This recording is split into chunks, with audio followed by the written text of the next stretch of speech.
If you're watching Western media coverage of the Iran-Israel crisis, you might be witnessing a rather upside-down, topsy-turvy, bizarro view of the world, of reality.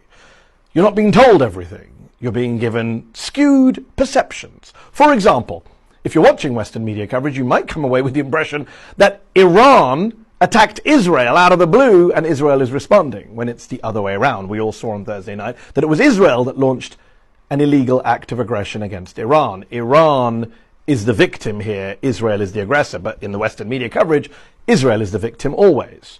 Some other points you may miss while watching Western media coverage: for example, Iran doesn't have nuclear weapons. Israel does. Iran is a signatory to the Nuclear Non-Proliferation Treaty, the NPT. Israel isn't. Iran has allowed IAEA inspectors into its country. Israel doesn't. It's a nuclear double standard that I raised with former Israeli Deputy Foreign Minister Danny Ayalon a few years back on my Al Jazeera English show Head to Head, in a clip that's recently gone viral again. How many nuclear weapons does Israel have? Because experts say it's anywhere between 80 and 400. So what? So what? Yeah, so what? Has Israel ever threatened? Do you recognize the hypocrisy of Israel having a secret illicit nuclear weapons program that it won't open up its doors to and won't talk about, and then lecturing everyone else in the region about nuclear weapons? Absolutely not. You know why? You talked about hypocrisy. Let me ask again. If an Iranian guest came on my show and I asked him about Iran's nuclear program, he said, I don't know, I'm not going to talk about it. Would you be okay with that? You'd be outraged. Of course I would. And yet you sit here as a former minister of the Israeli government saying, I don't know, I never talked about nukes with anyone. Because there was like 16 United Nations Security Council resolutions against Iran. And there is against Israel. And there is against Israel as well.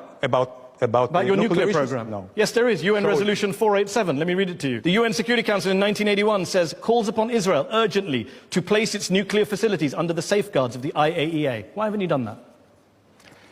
Because...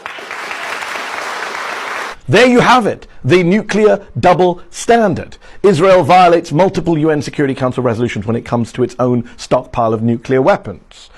And yet Western media interviewers, who have multiple Israelis on air all the time, never really ask about this, never really ask about Israel's nukes. Why? I get why Israel wants to maintain its policy of nuclear ambiguity, of not confirming or denying that it has nukes. But why does the US media, the UK media, the Canadian media, why do they all have to go along with it?